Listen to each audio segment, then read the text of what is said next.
me tell you something, man. Exactly 5 years ago today, she was on this show. 5 years later, she's back. I hope we don't have to wait another 5 years to have her. But she's in the house. And before she comes on, her latest movie was called Fix Us. And I want you to take a look at this clip before we come on. Take a look at this. Fix Us. What she said with us, producer, model, philanthropist, politician, you name it, she's there. Put your hands together, show some love for Yvonne Nelson!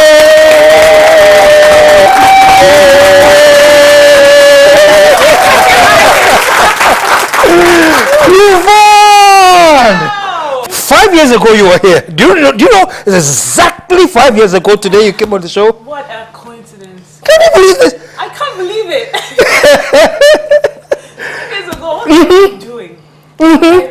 And that time you also promised that the next time you're coming on the show, on my show, you're coming with your mom. You told me she loves my show. That's just a love thing. She loves it. Yeah? Hey, Show her some love, man. Her mom. Wow. And how's she doing? Everything? very well. Yeah. Very well. But a lot has been happening in 5 years. You are back in school, you have a beautiful baby, you have a new house, I hear, you have movies going on. What's up? 5 years. Where do we start? It's a long time, KSM. Yeah. Life happened. I got pregnant. Yeah. It was very exciting, although I had to hide throughout the pregnancy. You had to hide it? Yeah, I had to. Why? Because I just didn't want to talk and, you know, all of that. You know how negative people can get. So how did you hide it? You were not going out, or you were dressing in the way that could hide it? I mean, I was hiding it because I remember during the first trimester, I was shooting heels and sneakers. Okay. But I think people noticed a little because I was like spitting and, you know, I was just looking down on the set. But I had to finish it before my tummy, you know, came out and all that. So yeah, they kind of suspected. But then when it came out, I was hiding the entire time. I just didn't want people to know. And it was a very boring time, so I didn't really enjoy the pregnancy. Really? Nah. Because you're so active, you're so vibrant everywhere, and all of a sudden you couldn't? What are you doing? You're just being pregnant and sitting? I was usually home. Well, I used to have my friends come over, I'll take walks, you know, but I was hiding. I gained so much weight. Really? Yeah, I got depressed at a point. Because you get phone calls from people, they want you on their sets, you know, and you can't go. And stuff, yeah. And I kept lying that, oh, I'm sorry, I'm out of town or something. I was just lying to everyone. Really? So, yeah, because you are put on weight and you were just home. The tummy was out. Yeah. I was pregnant, very, very pregnant, and I couldn't do much. So it was. So how long could you hide it? When did people start noticing that? No one noticed. Yeah, no one knew. Just my friends and family. Wow. No one knew I was pregnant. Wow. Yeah. Until you had the baby? If it wasn't for my set, heels and sneakers, no one would have even like suspected. Because then they saw me spitting and Yvonne was acting unusual, you know. But no one saw me pregnant. No one. So people say they enjoy the pregnancy, you know, first time becoming a mother, carrying a human being in your belly and all. You didn't go through any of that emotional stuff? No, and I also didn't have Rin's dad around, you know. I didn't have anyone to pamper me and to Where was he? massage my feet. He lives in the UK. Oh. So my mom was kind of like doing all of that. She would just cook and just feed me. But then I didn't have that person around to, you know, make me feel better and all that. So my pregnancy was just all me. You know, I had to do everything on my own. I used to cook, clean, do all of that all by myself. So finally giving birth made it all worth it and everything? Oh yeah, but you see the way the whole birth thing even... She was coming in the car, KSM. I live at East Legon Hills. My water broke in my bedroom. I didn't know that, you know, she was coming. I called my my first neighbor. Nee did not pick up. I called Sammy Forson. He's also a neighbor of mine. He didn't pick up. I was like, oh my God. Because I could feel the push. I could feel her coming. And then I called one other guy, Johnson, who is also a neighbor. And I was like, listen, please, my water just broke. You need to come get me, blah, blah, blah, blah, blah. So he came in like 2 minutes. And then when we got to School Junction, I felt the first push. So when I got to Leicester, I was like holding Rin's head. Really? And at a point, they hadn't fixed this road yet. So there were potholes and he was driving and I was like, she's coming! Ah! But Jamie was here. And I remember he looked back and saw Rain's head and started screaming. He was like, oh my God, like drive! And then we got to the under bridge and there was traffic.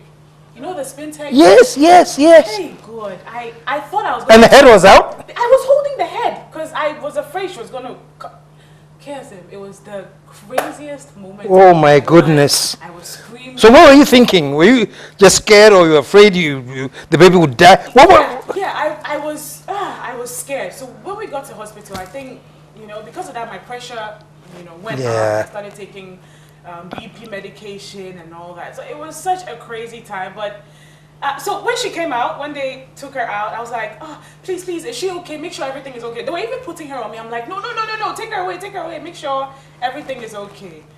So it was, my pregnancy was just crazy. Wow. Rain, I was holding her head. I could feel her head. She was crowning. I saw everything. I was freaking. I wasn't even sitting. I was just hanging like that. So you were worried that you went through like labor or anything? Well, I'm sure that was all labor. Yeah, I didn't know because I'm a first-time mother, and it was 38 weeks. It wasn't 40 weeks yet. So people were like, "Well, Yvonne, how come you didn't know?" I'm like, "Yeah, because it wasn't time yet. It wasn't 40 weeks." Oh my goodness. Yeah, it was crazy. And by 5 o'clock, it was already on Peace FM online. Yeah. That the baby came while you're in the car? Yvonne has had a baby, blah, blah, blah. I'm like, I was so disappointed. I'm like, oh, Charlie. And I'm not one of those people who wants to go to Abroche to go and give birth. So I had her here. It was not such a big deal. I had her here. And how did they get a wind of it? From the hospital, or did they know the story about I think maybe the road? I entered the hospital because it was an emergency. Remember, her head was like almost out in the car, and they brought like the stretcher for me and everything. So I'm sure there were people there who might have. Wow. Yeah, they saw. Likely there wasn't any WhatsApp. I was lucky. I took pictures. No. So yeah, Wow. that's how. So by 5 p.m. was on Peace FM online. It was there. Nelson just delivered the girl. Blah blah blah. I'm like, oh God, this is how to.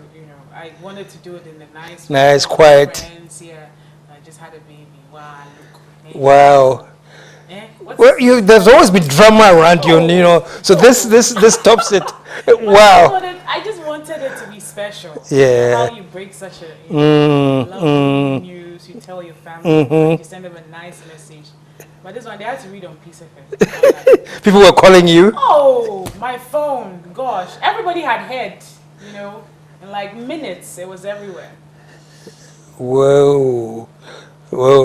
So you go back home finally and... New mom. It was exciting. I couldn't believe, oh my gosh, she's out of my tummy. It was such an experience, and breastfeeding and all, because I did exclusive for 6 months. I didn't give her water for 6 months. It was just my breast milk. Really? Yeah, I did that. So is that something doctors recommend? Yeah. Really? I mean, some mothers add water, but my mom advised that, exclusive is exclusive, nothing. When you breast milk, so if she's thirsty, booby. If she's hungry, booby. So I was like with her 2-4-7. That's like some serious dedication. I did that for her. Wow. Show some love, man. And it was after that you decided to go back to school? Yes. While I was breastfeeding. Wasn't it after that? It was during that? Yeah, during breastfeeding. So when I started school, I remember my boobs were... when you're stopping breastfeeding, I don't want to go through all of that with you, but it's very painful. But I just said to myself that I think it's time for me to go back to school and educate myself, because I'm thinking of doing politics in the near future. So yeah, I had to stop breastfeeding her to go back to school. It was a very heartbreaking time, but mommy has to go to school. And so you decided to stop the breastfeeding, yeah. And what was replaced with what you would? Baby food, water. So she started eating solids, like cereals and stuff. What was the, should I say, urgency? What was that moment of decision that no, I have to go back to school? Why at that time? Someone has said, let her be like 1 year, something. I don't know, but it's just something with me. Like, you know when something just hits you, like, do this. It was just like on my mind every day, and I knew that was the time, that was the right time to do it. The timing was just right for me, because I was like, do I wait next year? So I just felt it was such a good time for me to go back. So meantime, you had applied already, or that's when you started everything? Yeah, that's when I applied. They were actually closing I think it was like the last day or last but one day or something. So I went there, got the forms, and then, started. Started school? Whoa. And you're studying? I'm doing international relations and diplomacy.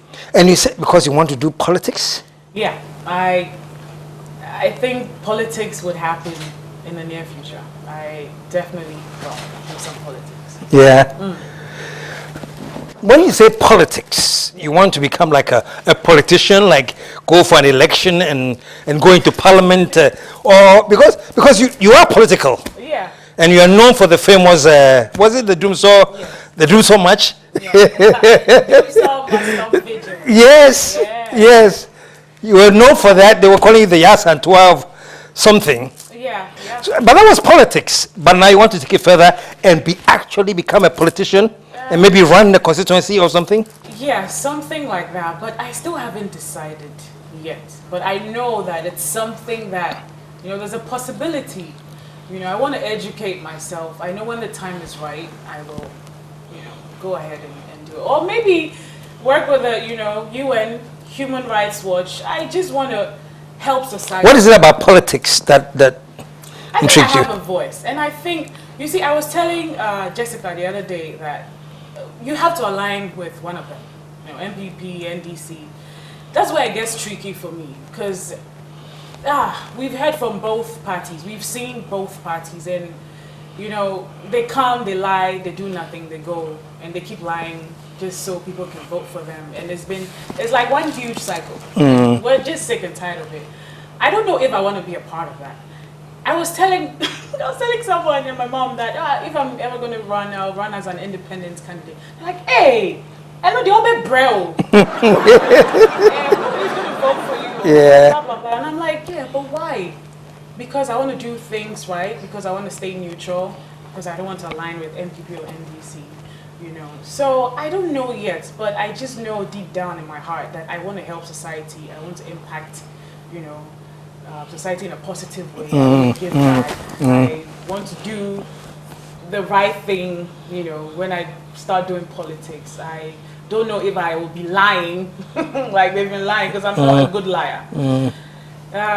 So yeah, I really want to help Ghanaians. Our politics, sadly, is very, very petty. The whole idea of being independent crowd doesn't even sink in too much.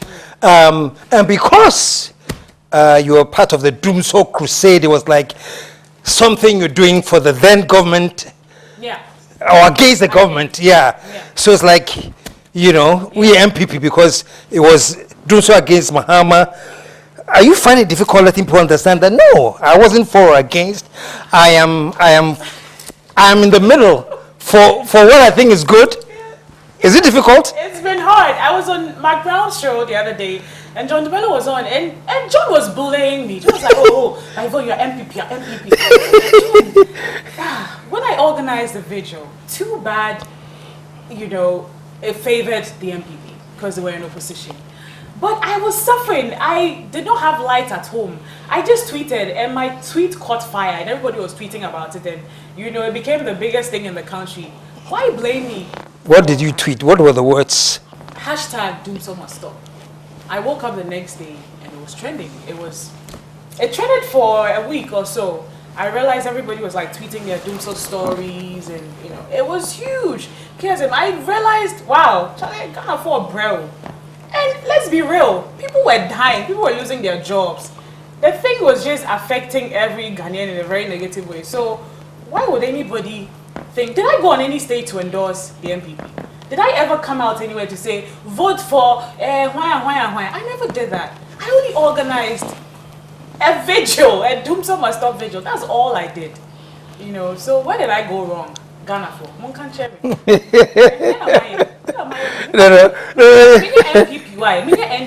I'm a Ghanaian. Okay, I just care about my country. That's all. Show some love, man. Show some love. Again, that's a missing element in Ghana politics, man. You can't be a Ghanaian and care for your country. It's got to be partisan. Yes. I mean, that's our thinking, you know. Yes. That's our thinking. So, if you get into politics, you're going to go as an independent? May God help me. Yeah. Yeah. Hopefully.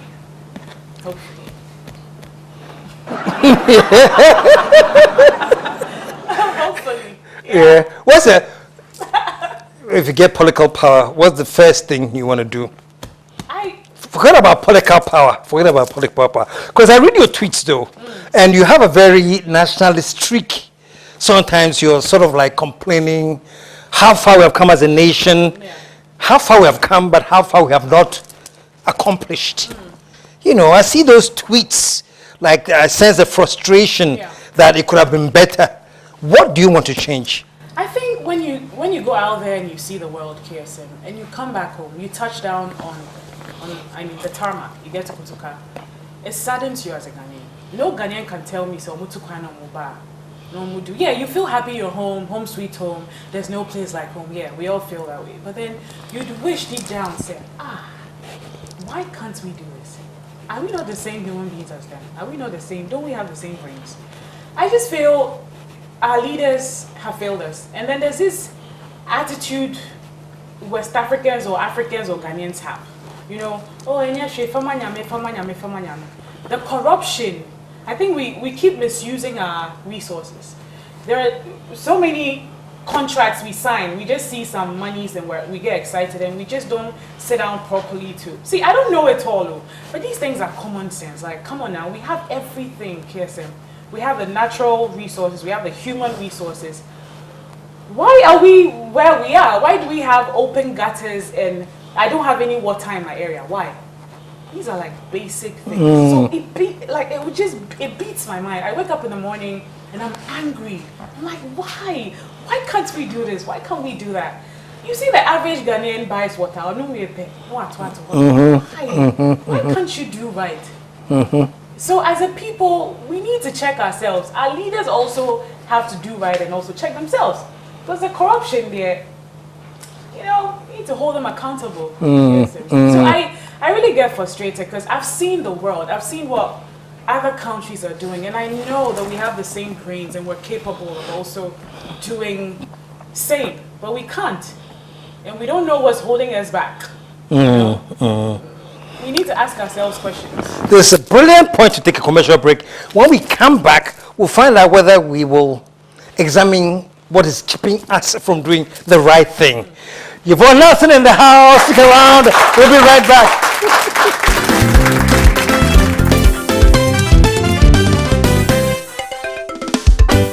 The KSM Show.